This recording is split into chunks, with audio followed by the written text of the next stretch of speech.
9 people dead and more than 30 others sent to the hospital after a fire rips through an assisted living facility in Fall River. Sky Ranger flew over the damage this morning as dozens are left without a home tonight.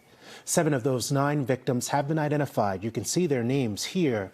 Officials are waiting until all family is notified before they release the names of the final 2 victims. We now know one of those hurt is in critical condition tonight. Here's what we know about the fire. It broke out around 9:30 last night at the Gabriel House. We're told fire damage was contained to one wing of the building, but there is smoke damage throughout. First responders describe a chaotic scene. More rescues out of this building last night than there have been in the 23 years that I've been a firefighter combined. There were multiple victims hanging out the windows, screaming and begging for help and to be rescued. And tonight we're learning more about conditions inside the Gabriel House from those who fought the fire. Many Fall River firefighters rushing in from their own homes to help their peers. NBC 10's Eli Rosenberg joins us live in Fall River now with this part of our continuing coverage. Eli, from what I understand, flames were not the pressing issue here, it was the smoke. Most definitely, and talking with firefighters Glenn and JC, they're really giving us a first-hand account of what it was like inside this building as they rushed here. This is the scene right now, and you can see they're boarding up kind of the hardest hit areas here at the Gabriel House. Talking with these firefighters, they tell me they try to save as many people as they can. They say they have practice for this, including at this facility, but still faced a number of challenges. And now the fire chief union says firefighter staffing out here was a major issue. With the need at this fire growing more desperate by the minute, off-duty firefighters racing to help. I heard the sirens,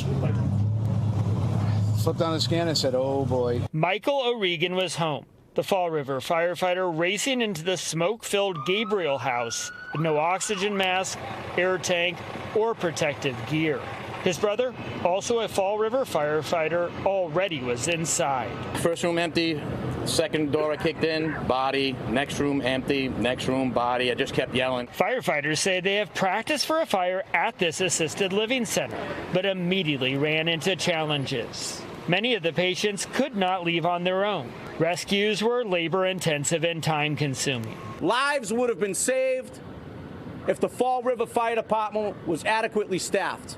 The head of the International Association of Firefighters says Fall River has 3 firefighters per company, and the national standards call for 4 firefighters. There's no doubt that would have made a difference in the amount of people that we lost to this terrible fire last night. In total, some 50 firefighters were out here, the fire marshal's office says, and approximately 30 were off duty at the time of the fire. With the loss setting in, firefighters like O'Regan praying for the families who lost loved ones. A fire and victims everywhere, and they just collide. And we did the best we could for what we had. You always want to do more, you always want to do better. And after talking with the fire union, we did reach out to the mayor's office for comment on what was said out here, have not heard back. As for those 5 injured firefighters, the union says one got 12 stitches in his hand. He suffered that cut while doing a rescue. 4 others were treated for injuries suffered breathing in all that smoke as they responded out here. All are expected to be okay. Live in Fall River, Eli Rosenberg, NBC 10 Boston.